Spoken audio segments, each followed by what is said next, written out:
Hi, நான் Carolyn. Um, you're watching BTC, Business Talk with Carolyn.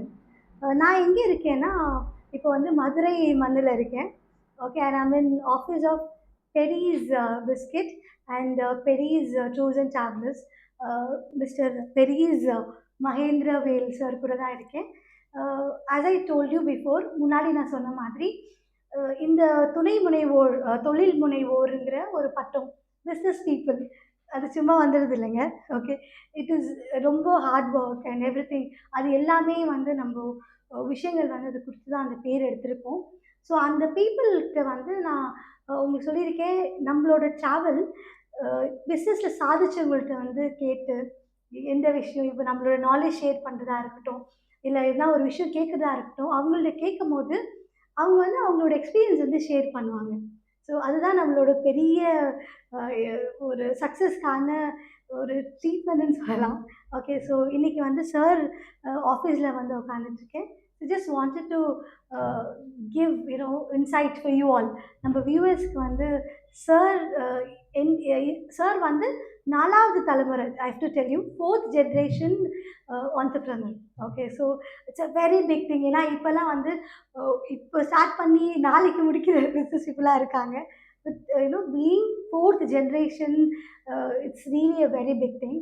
So sir வாயிலே நம்ம கேட்கலாம், வாட் ஆக்சுவலி என்ன சார், எப்படி வந்து இந்த 4th ஜென்ரேஷன் ஆண்டர்ப்ரனர் வந்து நீங்கள் எப்படி மெயின்டைன் பண்ணுறீங்க? ஃபஸ்ட்டு வந்து நம்ம பிஸ்னஸ் பீப்புள் புதுசாக வராங்க அப்படின்னா அவங்க என்ன ஃபஸ்ட்டு வந்து பண்ணணும் நீங்கள் நினைக்கிறீங்க sir? What you just want to tell to viewers? அனைவருக்கும் வணக்கம். நான் குறிப்பாக சொன்னோம்னா, I want to thank first of all to illumine the rise global, especially father Jegath Gaspar. ஏன்னா she's from Bangalore, I'm in Madurai, how we are connected அப்படின்னா எங்களை connect பண்ணது வந்து த ரைஸ் குளோபல். ஒரு 14-15 மாநாடு நடக்க போகுது. 14 மாநாடுகள் முடிஞ்சிருக்கு. ஸோ வி மெட் தர். நாங்கள் சென்னையில் மற்ற இடத்துலலாம் நாங்கள் சந்திச்சுக்கிட்டோம், ஒரு தொழில் முனைவோர்களாக சந்திச்சுக்கிட்டோம். ஜெயிக்கணும் தொழிலில் அப்படின்னா ஜெயிக்கிறதுங்கிறது என்ன அப்படிங்கிறது முதல்ல தெரிஞ்சுக்கணும். நம்ம இவ்வளோ டேர்ன் ஓவர் அச்சீவ் பண்ணிட்டோம், அது வாட் இஸ் யுவர் சாட்டிஸ்ஃபேக்ஷன்? வெற்றி அப்படிங்கிறது உங்களுடைய மகிழ்ச்சியில் தான் இருக்குது. நீங்கள் எதை நினச்சி மகிழ்ச்சி அடைகிறீங்களோ அதுதான் உங்கள் வெற்றி. இல்லாமல் நான் இது இவ்வளோ டேர்ன் ஓவர் பண்ணியிருக்கணும், இல்லை இவ்வளோ டைவர்சிஃபிகேஷன் போயிருக்கணும். Yes, everything is that should be target. ஒரு தொழிலில் ஜெயிக்கணும் அப்படின்னா, இப்போ ஒரு ஃபுட்பால் மேட்ச் ரொம்ப சீரியஸாக 2 டீம் விளையாடிட்டு இருக்காங்க. திடீர்னு வந்து கோல் போஸ்ட் தூக்கிட்டு போயிட்டாங்க. What will be the result? ஏதாவது ஜெயிக்க முடியுமா? 2 பேராக கோல் அடித்தா தான் ஜெயிக்க முடியும். ஸோ லைஃப் அப்படிங்கிறதோ இல்லை பிஸ்னஸ் அப்படின்னு ஸ்பெசிஃபிக்காக எடுத்தோன்னா, we need to fix a target. ஆனால் அந்த டார்கெட்டில் நம்ம ரீச் பண்ணால் தான் வெற்றி அடைகிறோம் அப்படிங்கிறது இல்லை. அதில் அந்த நம்ம அந்த இயர்லேயோ இல்லை அந்த பர்டிகுலர் ப்ராஜெக்ட்லையோ நம்ம என்ன அச்சீவ் பண்ணியிருக்கோம் அப்படிங்கிறது தான் விஷயமா எடுக்கணும். முடியாது நம்ம ஒரு இலக்கை நிர்ணயிச்சு அடைய முடியல, அதனால் தோற்று போயிட்டோம், இல்லை அதில் சம்வாட் ஒரு ஃபெயிலியர்ஸ் வருது. ஃபெயிலியர்னே எடுக்க வேண்டியதில்லைங்க, எக்ஸ்பீரியன்ஸ். ஒன்று சக்ஸஸ், இன்னொன்று இந்த ஃபெயிலியருங்கிற வார்த்தையை என்னையை பொறுத்த வரைக்கும் அகராதிலேருந்து பிஸ்னஸ் பீப்புள் எடுத்துடணும். You are getting experience. அதான் அது முயற்சி வந்து கண்டிப்பாக பண்ணிகிட்டே இருக்கணும்னு சொல்கிறீங்க. அதாவது நீங்கள் எக்ஸ்பீரியன்ஸ் பண்ணுறீங்க. நீங்கள் போய் ஸ்கூல்லையோ காலேஜ்லேயோ படிக்கும்போது உங்களுக்கு மார்க் போட்டு நீங்கள் பாஸ் ஆகிட்டீங்கன்னு சொல்லுவாங்க. இங்கே நமக்கு மார்க் போடுறதுக்கு வாத்தியார்லாம் கிடையாது. நம்ம தான் வாத்தியார், நம்ம தான் ஸ்டூடெண்ட். ஸோ நம்மளாக செல்ஃப் எவாலுவேட் பண்ணிக்கிறணும். நமக்கான விஷயம் என்ன நினச்சிருக்கோம், என்ன நடந்திருக்கிறத நம்மளை டிசைன் பண்ணிக்கணும். ஒழிய நோ ஒன் ஃப்ரம் மற்ற எக்ஸ்டர்னல் ஃபேக்டர்லாம் வேணும் நமக்கு. We need support. பட் எப்படி வரணுங்கிறது அது வந்து இந்த கோழி முட்டையிலேருந்து கோழி வெளியே வர்ற மாதிரி தான். நம்முடைய இன்னர் எபிலிட்டியை வச்சு தான் நம்ம வெற்றி பெற முடியும். எக்ஸ்டர்னல் ஃபேக்டர் போகாமல் சப்போர்ட்டிங் ஃபேக்டர்ஸ். மெயின் ஃபேக்டருங்கிறது நம்ம தான். ஸோ யாராக இருக்கீங்களோ you are the main factor. Concern ஆண்டர்பிரனரோ இல்லை கன்சர்ன் ப்ரொஃபஷனலோ, மற்ற எல்லாமே supporting factor. But without supporting factor we can't do anything. இப்போ ஒரு பிஸ்னஸ் ஸ்டார்ட் பண்ணுறாங்கன்னு வச்சுக்கோங்க சார். ஓகே, ஒரு பிளான் பண்ணுறாங்க. ஓகே, இப்போவெல்லாம் நீங்கள் முன்னாடி வந்து 4th ஜென்ரேஷன் சொல்லிட்டு நான் சொல்லும் போதே உங்களுக்கு எவ்வளோ பிளானிங் இருந்திருக்கும், எவ்வளோ அந்த பண விவகாரம் எவ்வளோ இருந்திருக்கும். ஸோ எப்படி அவங்க வந்து இந்த காலத்தில் வந்து எப்படி நீங்கள் ஹேண்டில் பண்ணணும்னு நினைக்கிறீங்க? எப்படி வந்து உங்கள் கீழே வந்து எவ்வளோ எம்ப்ளாயீஸ் நீங்கள் ஹேண்டில் பண்ணியிருப்பீங்க?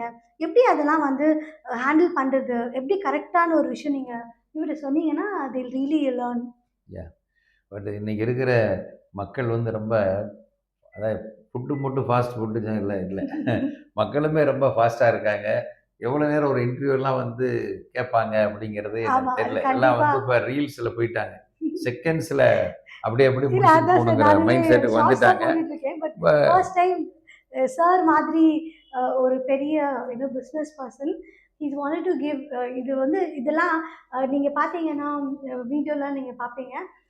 காசு குடுத்து தான் இதெல்லாம் கிடைக்க முடியும்.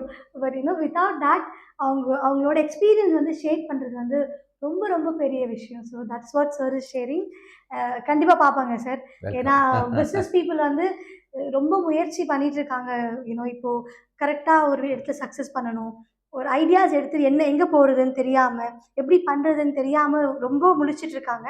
ஸோ நம்ம ஒரு விஷயம் சொல்லும்போது, உங்கள மாதிரி ஒரு பீப்பிள் இந்த எக்ஸ்பீரியன்ஸ் வச்சு சொல்லும்போது, கண்டிப்பா அது வந்து ரொம்ப பெரிய விஷயம். ஸோ நீங்க தான் அப்படி எப்படி சொல்லணும்? எப்படி ஹேண்டில் பண்றது?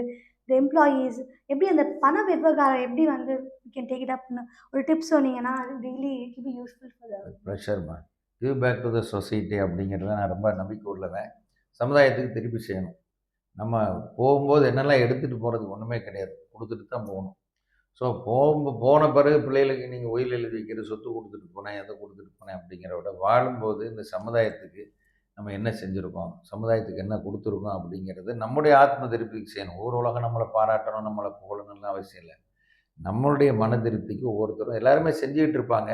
ஆனால் செய்கிறத சொல்லக்கூடிய வாய்ப்பு சில பேருக்கு தான் கிடைக்கும். கண்டிப்பா, கண்டிப்பா சார். மகாத்மா காந்தி மட்டும் இந்தியாவோட சுதந்திரத்துக்கு போராடலை. அவருக்கு பின்னால் லட்சோப லட்சம் கோடிக்கணக்கான பேர் ஆமா. வந்து வேலை பார்த்தாலும் கூட அவருக்கு மகாத்மா காந்திக்கு அந்த பேர் வரணுன்ற ஒரு விஷயம் இருந்திருக்கு. விஷயம் அதனால இருந்திருக்கு. எல்லாரும் வந்து உழைக்கிறாங்க, எல்லாரும் தொழில் பண்றாங்க, எல்லாரும் வேலை பார்க்குறாங்க. நமக்கு ஒரு ஆப்பர்ச்சுனிட்டி கிடைச்சிருக்கு வெளியில சொல்லக்கூடியதுக்கு. நம்மளோட இன்னும் பெருசு பெருசா செய்யக்கூடிய சாதனையாளர்கள்லாம் இருக்கிறாங்க. ஸோ அடக்கம் அமரர்கள் வைக்கும்னு சொல்லுவாங்க. நம்ம அடக்கமாக தான் இருக்கிறோம். நீங்க சொன்ன மாரி நான் வந்து ஒரு 4ஆம் தலைமுறை தொழிலதிபர். 108 ஆண்டுகளாக பெரிஸ் பிஸ்கட்ஸ் என்ற ஒரு ஓ நிறுவனம். Great sir. சத்தியமா அதெல்லாம் நீங்க இப்ப பார்த்தது வந்து பெரிஸ் சாரோட மலேசியன் ஈவெண்ட்டுக்கான ஒரு முன்னுரை. நான் உங்களுக்கு முன்னாடியே வந்து நம்ம வீடியோஸ் எல்லாம் சொல்லியிருப்பேன். ஒரு நெட்வொர்க்கிங் ஈவெண்ட் வந்து நம்ம தொழில் முனைவோர்னு சொல்லிட்டு ஆண்டர்ப்ரனர் அவங்களுக்கு வந்து இப்போ நம்ம ஒரு பிஸ்னஸ் இருந்துச்சு அப்படின்னா அவங்களுக்கு ஒரு பிஸ்னஸ் இருக்கும். நம்மளோட பிஸ்னஸ் எப்படி எடுத்துகிட்டு போகிறது, அவங்களோட பிஸ்னஸ் எப்படி எடுத்துகிட்டு போகிறது, என்ன கனெக்ஷன்ஸ் அந்த மாதிரி ஒரு நம்மளோட நெட்வொர்க்கிங் பண்ண தான் நம்ம பிஸ்னஸில் வந்து நம்மளோட ப்ராடக்ட்டை நம்ம பிராண்டை வந்து எடுத்துகிட்டு போகிறதுக்கு வந்து ரொம்ப இம்பார்ட்டண்ட். வித்தின் இந்தியா இல்லை வந்து இன்டர்நேஷ்னலி ரொம்ப ரொம்ப இம்பார்ட்டண்ட்டுங்க. அந்த மாதிரி ஈவெண்ட் தான் வந்து இப்போ வந்து மலேசியாவில் நடக்க போகுது. அந்த மலேசியாவில் வந்து பினாங்குங்கிற ஒரு இடத்துல தான் வந்து நடக்க போகுது. அது வந்து 15 to 17 நடக்க போகுதுங்க. ஓகே, ஸோ யாரெல்லாம் வந்து உங்கள் பிராண்டை வந்து இன்டர்நேஷ்னல் எடுத்துகிட்டு போகணும், இல்லை ஒரு கான்டாக்ட் ஒரு நெட்வொர்க்கிங் வேணுமோ நீங்கள் வந்து அந்த ஈவெண்ட்டில் வந்து கலந்துக்கலாம். இது வந்து ஒரு ரைஸ் அப்படின்னு RISEங்கிற ஒரு அமைப்பு வந்து நடத்துது. இது வந்து இந்தியாவில் மட்டும் இல்லைங்க, ஃபுல் இன்டர்நேஷ்னலி தமிழர்களுக்கான ஒரு நெட்வொர்க்கிங் ஃபோரம். ஸோ இது வந்து நீங்கள் ரொம்ப விஷயங்கள் உங்களுக்கு தெரியணும் அப்படின்னா நான் கீழே வந்து எங்கள் டீம் நம்பர் கொடுக்குறேன். அந்த டீமில் வந்து நீங்கள் வந்து காண்டாக்ட் பண்ணி இந்த இன்ஃபர்மேஷன் நீங்கள் எடுத்துக்கலாம். Okay, so thank you. Happy networking. Signing off கேர்லின்.